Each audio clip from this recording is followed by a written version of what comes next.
Stand here with my neighbor Walter Connor. Last year we came over and made a picture of his potato patch, and we showed a picture of potatoes kind of growing up out of the ground. Never to get back and make a picture of his potato. I told him this year I was going to do it. All right, this was his potato patch, and we hadn't had any rain here in what, 30 days. Oh, it's been a long time. And we had a stretch of rain when we had a little rain, but these potatoes. You tell me how you planted your potatoes, what you did to them all summer long. I hear this. I planted these potatoes, I think it was on either the 2nd or 3rd of May. And no fertilizer whatsoever. I used GL soap. And I top dressed them with the soap about 4 times during their growth period. And that's all that they've had on them. And I have got the biggest potatoes this year I've ever seen in my life. And we're going to look at them in a minute up here to see it. I stopped over here the other day, and Walter was digging these potatoes. He told me he had a little trouble getting them out of the ground. Had to water the ground. I watered the ground to just soften it up. It was so hard that he couldn't dig them out with a pitchfork. Yeah. And I was looking at a couple of potatoes out there growing out of the ground. I said, "Look like they're going to dig themselves." But he's got them all up now. We're going to walk up here and he washed them, and he's got them some of them for sale, and we're going to use some. We're going to go up here and show you the size of his potatoes. And this has been a real dry summer. I bet if we look, we can find some cracks in the ground. I got cracks in my yard, but it's been real dry. But you can see this is sort of a sandy loam. Sort of sandy loam. Yeah, pretty good ground. Some ground, but let's go look at his potato. This potato weighed 4 3/4 pounds when it came out of the ground. It's done shrunk a little bit, just a fraction over 4 1/2. This one is almost identical. It weighs just a fraction over 4 1/4 pounds. And then I've got, I don't know, 6 or 8 more in here. It weighs 4 pounds or 4 1/4 or something like that in that range here. And then I've got a bunch in there that weighs 3 1/2 pounds. Okay. Whenever I dig my sweet potatoes, I learned from my daddy 50 years ago that you wash your sweet potatoes, but you do not wash Irish potatoes.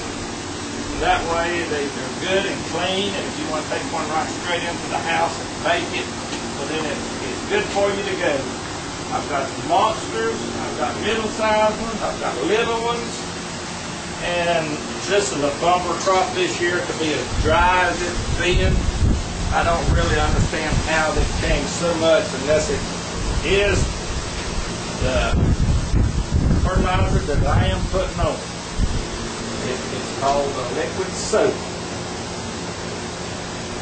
And to my knowledge, I've used this on my potatoes for 2 years, and it has done excellent results. I can't complain.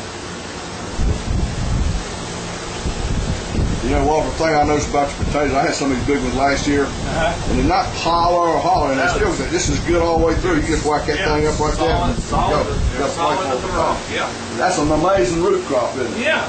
It is unreal. And a lot of these potatoes, you can see by the discoloring of it, that potato was that much out of the ground. Still got green on it. It still got green on it where it was completely out of the ground. This part was in the ground. And it's unreal. That one potato, this potato in particular, that would probably feed a family of 4 or 5 at one meal. It's unreal. You know, it's almost freakish of a sort, because a professional potato grower would not want potatoes this size. They want them all about the same size and be graded, whatnot. They probably wouldn't even care about growing potato size. But I'm amazed that this is supposed to be a root crop. Sweet potato is definitely a root crop. We say the soy soap builds a good root system on soybeans, corn, garden, anything you put it on. I got a soybean, an okra plant over here we're going to look at for a while. But you can see right here with the size of all these potatoes. I don't know, they're just not very many. There's a few small ones, but you're going to be a few small ones, but I've never seen potatoes that big. I hadn't either. I've never had any that big. And it's a hard potato. It's solid. It's not taller in the middle. Real good. Well, the hard work's done, all right. The good part comes. Get to eat them and sell them. I get to eat them, enjoy them.